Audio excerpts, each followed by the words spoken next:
Era una mañana de noviembre fría y gris, y la agente Elena Martínez estaba haciendo su turno en la autovía A6, a las afueras de Madrid, cuando notó un Seat Ibiza blanco que circulaba a velocidad reducida por el arcén.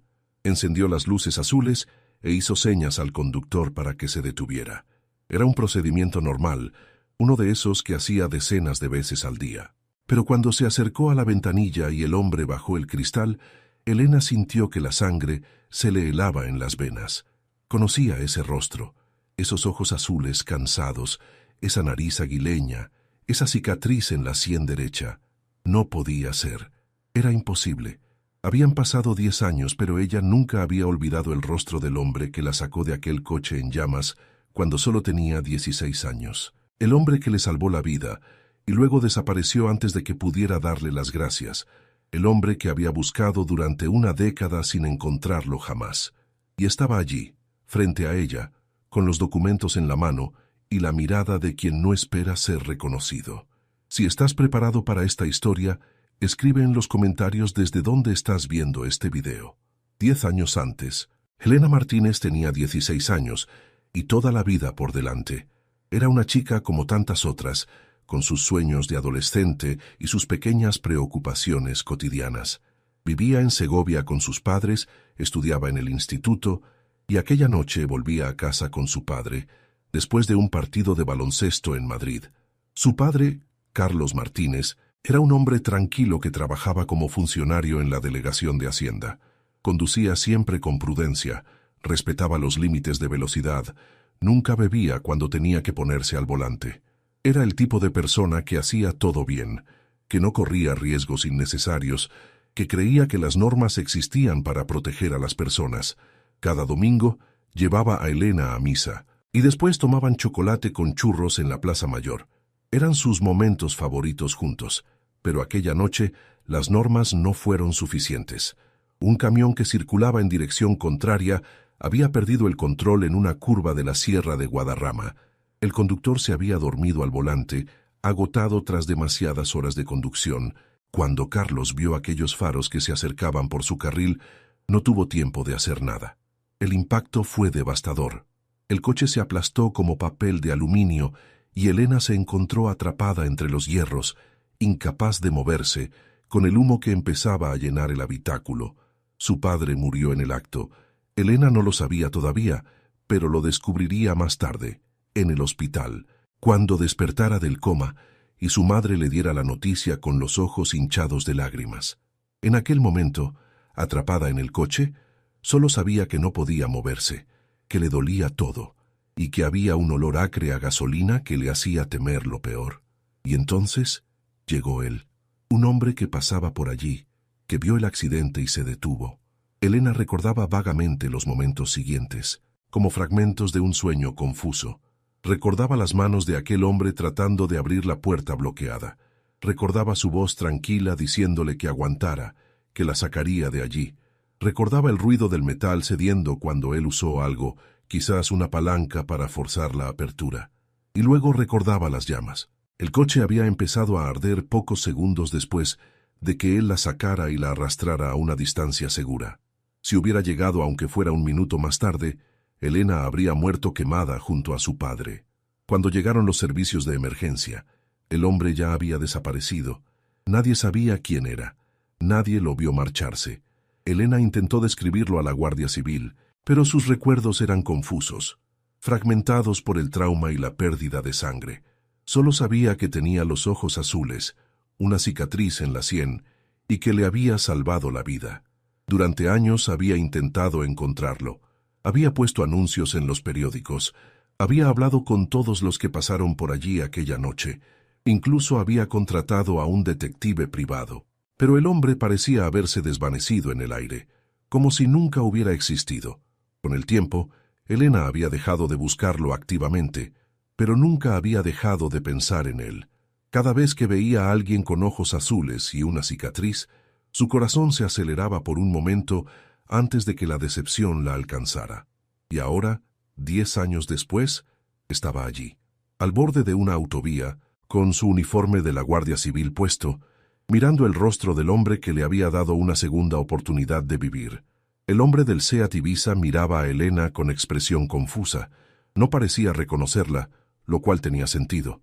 Ella había cambiado mucho en 10 años. A los 16 era una chica delgada con el pelo largo y cara de niña. Ahora era una mujer de 26 años, con el pelo recogido en un moño bajo la gorra, el físico entrenado de quien hace deporte regularmente, y la mirada segura de quien ha aprendido a manejar situaciones difíciles. Pero él era prácticamente idéntico a como lo recordaba. Más viejo, claro, con algunas arrugas más y el pelo completamente canoso. Pero esos ojos eran los mismos. Esa cicatriz era la misma. Y cuando él bajó la ventanilla, Elena sintió algo dentro de ella que se rompió y se recompuso en el mismo instante. Tenía que mantener la calma. Estaba de servicio, haciendo su trabajo. No podía echarse a llorar delante de un conductor detenido por una infracción de tráfico, pero le temblaban las manos mientras cogía los documentos que él le tendía. Se llamaba Alberto García, 72 años. Residente en Madrid. Elena miró la foto del carné de conducir y luego lo miró a él, tratando de procesar las emociones que le explotaban por dentro. Alberto García. Por fin tenía un nombre para el fantasma que la había perseguido durante una década. Él le preguntó si había algún problema, que circulaba despacio porque el motor hacía un ruido extraño. Elena asintió mecánicamente, buscando las palabras que no conseguía encontrar. ¿Cómo se le dice a alguien que te salvó la vida? ¿Cómo se expresa una gratitud que has llevado dentro durante 10 años? Miró la carretera, miró el coche, lo miró a él otra vez, y entonces, con una voz que no parecía la suya, le preguntó si por casualidad 10 años antes se encontraba en la carretera de Guadarrama, una noche de noviembre, cuando hubo un accidente con un camión. La expresión de Alberto cambió. Los ojos se volvieron más atentos, más cautelosos. Dijo que no entendía de qué estaba hablando, que debía ser una confusión. Pero Elena vio algo en su mirada que le decía lo contrario. Él sabía exactamente de qué estaba hablando, y por alguna razón no quería admitirlo. Elena insistió. Le dijo que ella era la chica que fue sacada de aquel coche, la chica que él salvó antes de que las llamas la devoraran. Le dijo que lo había buscado durante años, que había puesto anuncios, que había contratado detectives. Le preguntó por qué había desaparecido, por qué no se había dejado encontrar, por qué había rechazado el reconocimiento que merecía. Alberto permaneció en silencio durante un largo momento, mirando al frente, y entonces, con una voz cansada que parecía llevar el peso de años de secretos, dijo que tenían que hablar. Pero no allí, no en la autovía. Le preguntó si podían verse en algún sitio, cuando ella terminara el turno. Elena aceptó sin dudar. Le dio la dirección de un bar cerca del cuartel, le dijo la hora a la que estaría libre. Y mientras lo veía marcharse con aquel Seat Ibiza destartalado, se dio cuenta de que estaba a punto de descubrir una verdad para la que quizás no estaba preparada. El bar se llamaba Casa Paco, y era uno de esos sitios que existen desde siempre, con mesas de madera oscura y fotos en blanco y negro de toreros en las paredes. Elena llegó antes de tiempo, todavía con el uniforme puesto, y se sentó en una mesa del rincón desde donde podía ver la puerta. No sabía qué esperar, no sabía qué le contaría a Alberto, solo sabía que estaba a punto de cerrar un capítulo de su vida que había permanecido abierto demasiado tiempo. Alberto llegó puntual, con la misma chaqueta oscura que llevaba aquella mañana y el aire de quien ha tomado una decisión difícil. Se sentó frente a ella, pidió un cortado y durante un momento permanecieron en silencio. Dos desconocidos que compartían un vínculo más fuerte que cualquier lazo de sangre. Fue Alberto quien habló primero. Le dijo que tenía razón, que había sido él aquella noche, que la vio atrapada en aquel coche, que olió la gasolina y que supo que no había tiempo que perder. Usó el gato de su coche para forzar la puerta, la sacó y la llevó lo más lejos posible antes de que las llamas lo devoraran todo. Elena le preguntó por qué había desaparecido. ¿Por qué no se quedó a esperar a los servicios de emergencia? ¿Por qué no dejó su nombre? ¿Por qué se negó a ser encontrado durante todos aquellos años?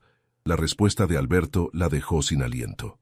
Aquella noche, cuando se detuvo a socorrer a Elena, Alberto estaba huyendo. No de la policía, no de ningún crimen, estaba huyendo de su vida. Le contó todo. de cómo aquella noche había dejado a su mujer y a sus hijos sin decir una palabra, de cómo había conducido durante horas sin rumbo, lleno de vergüenza y desesperación, incapaz de afrontar un fracaso económico que estaba a punto de destruir a su familia. Había perdido todo en una inversión equivocada, tenía deudas que no podía pagar, y en lugar de afrontar la situación, había elegido el camino más cobarde. Quería desaparecer. Quería que su mujer lo creyera muerto, para que pudiera cobrar el seguro de vida y salvar la casa. Pero entonces vio aquel accidente. Vio a Elena atrapada en aquel coche, y algo en él despertó. No podía pasar de largo y dejarla morir. No podía ser ese tipo de persona, por muy desesperado que estuviera. Después de salvarla, mientras veía llegar a los servicios de emergencia desde lejos, comprendió algo importante. Comprendió que huir no era la solución, que sus hijos necesitaban a un padre, aunque fuera un padre fracasado, aunque fuera un padre que había cometido errores enormes, que su mujer merecía la verdad, por muy dolorosa que fuera. Volvió a casa aquella misma noche. Le confesó todo a su mujer, le enseñó los documentos, le habló de las deudas, y juntos, con esfuerzo, reconstruyeron su vida. Vendieron la casa, se mudaron a un piso más pequeño. Él encontró trabajo como operario en lugar de como empresario. Fue humillante, fue doloroso, pero fue real. Y siguieron juntos, pero nunca le contó a nadie lo del accidente. Nunca buscó a Elena, nunca dio un paso al frente, porque para él aquel gesto no era heroico, era simplemente lo correcto, lo que cualquier persona decente habría hecho, y sobre todo, no quería que nadie descubriera el contexto en que había ocurrido. No quería que su mujer supiera que aquella noche estaba a punto de abandonarla. No quería que sus hijos supieran que su padre había estado tan cerca de desaparecer de sus vidas. Elena escuchaba todo aquello con lágrimas cayéndole en silencio por la cara. No eran las lágrimas que esperaba derramar. Había imaginado este momento tantas veces, el encuentro con su Salvador, y siempre había sido un momento de alegría, de gratitud, de celebración. Nunca se había imaginado que detrás de aquel acto de heroísmo hubiera tanto dolor, tanta vergüenza, tanta humanidad imperfecta. Después de aquella conversación en el bar, Elena y Alberto no se perdieron de vista. No podían, no después de haber compartido algo tan profundo. Se intercambiaron los números de teléfono. Empezaron a hablar regularmente y poco a poco construyeron una amistad que ninguno de los dos esperaba. Elena descubrió que Alberto tenía 3 hijos, todos adultos ya. El mayor, Miguel, tenía 45 años y trabajaba como médico en Barcelona. La hija mediana, Lucía, tenía 42 y era profesora en un colegio de Sevilla. El pequeño, Andrés, tenía 38 y regentaba un restaurante en Madrid. Su mujer, Rosa, tenía 70 años y todavía lo miraba con el mismo amor de cuando eran jóvenes, a pesar de todo lo que habían pasado. Alberto le contó cómo aquellos 10 años habían sido un camino de redención, cómo había trabajado duro para pagar las deudas, para reconstruir la confianza que casi había traicionado. ¿Te está gustando esta historia? Deja un like y suscríbete al canal. Ahora, continuamos con el vídeo. Cómo cada día se despertaba agradecido por la decisión que tomó aquella noche, la decisión de volver en lugar de desaparecer. Y le dijo algo que Elena no esperaba. Le dijo que en cierto modo había sido ella quien lo salvó a él. Aquella noche, cuando la vio atrapada en aquel coche, algo en él despertó. Comprendió que la vida era valiosa, que no se podía simplemente tirarla, ni la propia ni la de los demás. Salvarla fue el primer paso para salvarse a sí mismo. Elena, a su vez, le contó su historia. Le habló de cómo la muerte de su padre la había devastado, de cómo pasó años en terapia para superar el trauma. Le habló de la decisión de entrar en la Guardia Civil, una decisión que nació precisamente de aquella noche. Quería ser la que llegaba a tiempo, la que salvaba a las personas, la que marcaba la diferencia cuando más importaba. Su madre, Pilar, seguía viva y vivía todavía en Segovia. Nunca se había vuelto a casar. Decía que Carlos había sido el amor de su vida y que no tenía sentido buscar otro. Pero no era una mujer triste. Tenía sus amigas, sus aficiones, su nieta que Elena le había dado 2 años antes. Porque sí, Elena se había convertido en madre. Se había casado con un compañero, un guardia civil llamado Javier, que había conocido durante un curso de formación. Tenían una niña de 2 años, Carlota, llamada así en honor al abuelo que nunca conocería.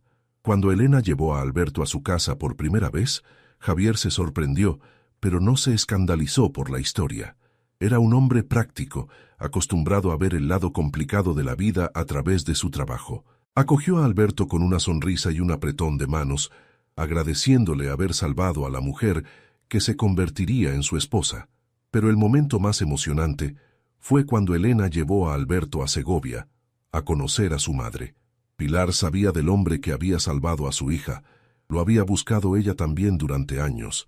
Quería mirarlo a los ojos y darle las gracias por haberle devuelto lo único que le quedaba tras la muerte de Carlos. Cuando Pilar y Alberto se encontraron, no hubo palabras durante largos minutos.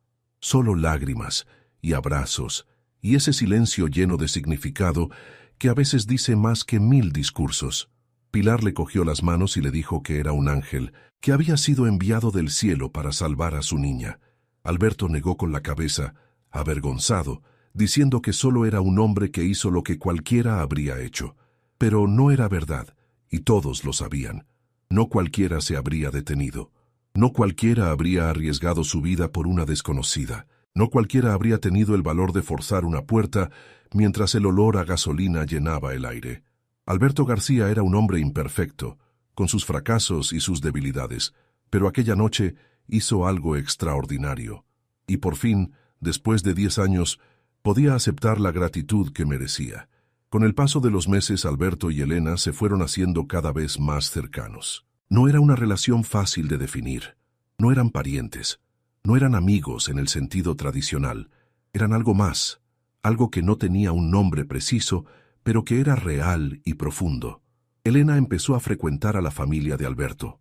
Conoció a Miguel, el médico serio y reservado que le recordaba tanto a su padre en sus maneras. Conoció a Lucía, la profesora de gran corazón que lloraba fácilmente y reía más fácilmente aún.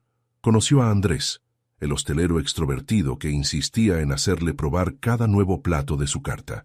Y conoció a Rosa, la mujer fuerte y silenciosa que había perdonado a su marido tantos años atrás y que ahora lo miraba con un amor que desafiaba al tiempo.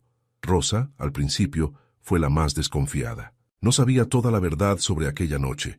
No sabía que Alberto estaba a punto de abandonarla cuando vio el accidente. Solo sabía que su marido había salvado a una chica y que esa chica ahora formaba parte de sus vidas. Pero con el tiempo aceptó a Elena, la acogió como se acoge a una hija postiza, y las dos mujeres desarrollaron un vínculo propio. Elena llevaba a menudo a Carlota a ver a Alberto y Rosa. La niña los llamaba abuelo y abuela, porque era demasiado pequeña para entender las complicaciones de la situación y porque, en el fondo, ellos se habían convertido exactamente en eso. Abuelos postizos, pero no por ello menos reales. Javier, el marido de Elena, también le había cogido cariño a Alberto. Los dos hombres pasaban horas hablando de todo y de nada, de fútbol y de política, de trabajo y de vida. Alberto le daba consejos sobre cómo ser un buen padre, consejos que venían de años de errores y de redención. Javier escuchaba con respeto, apreciando la sabiduría que solo la experiencia puede dar. Y luego estaba Pilar, la madre de Elena, que había encontrado en Alberto un amigo inesperado. Ambos habían perdido algo importante aquella noche. Ella un marido, él la persona que había sido hasta entonces. Ambos habían tenido que reconstruir, de maneras diferentes, pero igualmente difíciles, y ahora se veían a menudo, tomaban café juntos, hablaban de Carlos y de lo orgulloso que estaría de Elena. Era extraño, pensaba Elena a veces, cómo el destino podía tejer tramas tan complejas. Si aquella noche Alberto no se hubiera detenido, ella habría muerto. Pero si ella no hubiera estado allí, Alberto habría seguido huyendo, y quién sabe qué habría pasado con su familia. En cierto modo, se habían salvado el uno al otro, aunque ninguno de los dos lo había entendido hasta ahora. 2 años después de aquel encuentro en la autovía, Elena recibió una llamada que le cambió la vida de nuevo. Era Rosa, la mujer de Alberto, y su voz temblaba de una manera que Elena nunca había oído. Alberto estaba en el hospital. Un infarto, súbito y devastador. Los médicos estaban haciendo todo lo posible. Pero la situación era grave. Elena lo dejó todo y corrió al Hospital La Paz de Madrid. Encontró a la familia García en la sala de espera de cardiología, todos con los ojos rojos y las manos apretadas. Rosa estaba sentada en un rincón, pálida como un fantasma, incapaz de hablar. Miguel estaba al teléfono con colegas cardiólogos, intentando conseguir información más detallada. Lucía lloraba en silencio, mientras Andrés caminaba de un lado a otro como un león enjaulado. Elena se sentó junto a Rosa y le cogió la mano. No dijo nada porque no había nada que decir. Esperaron juntas, en aquel silencio cargado de miedo y esperanza, mientras las horas pasaban lentas como años. Al final, un médico salió del quirófano. Alberto había sobrevivido a la operación, pero la situación seguía siendo crítica. Las próximas 48 horas serían decisivas. Elena se quedó en el hospital toda la noche, junto a la familia. No era su derecho estar allí, no era pariente, no era nada oficial, pero nadie le pidió que se fuera, porque todos sabían lo que Alberto significaba para ella y lo que ella significaba para él. Las 48 horas pasaron, y luego otras 48, y luego una semana. Alberto permaneció en cuidados intensivos, conectado a máquinas que hacían lo que su corazón ya no podía hacer solo, pero estaba vivo. Su corazón, aunque dañado, seguía latiendo. Y entonces, una mañana, abrió los ojos. Elena estaba allí cuando sucedió. Acababa de llegar para su turno de visita, el que se había autoasignado cada día antes de ir a trabajar.